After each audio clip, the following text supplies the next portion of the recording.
আমরা আর বাংলাদেশে তদন্ত কমিটির খেলা দেখতে চাই না।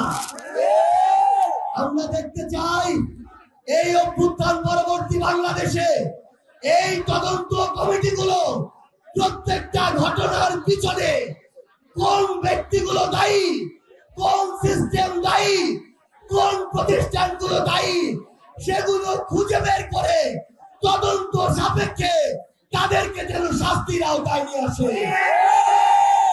আমরা এই বাংলাদেশে এমন ধ্বংসের পরে আর কোন চুরির খেলা দেখতে চাই না।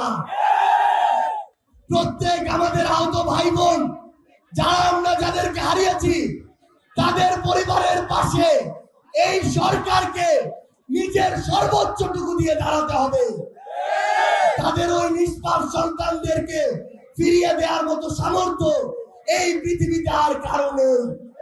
কিন্তু এই সরকারকে, এই দেশের বিচার বিভাগকে এই ঘটনা তদন্ত সাপেক্ষে সুষ্ঠু বিচার নিশ্চিত করতে হবে এবং সেই দায়িত্ব এই সরকারকে নিতে হবে।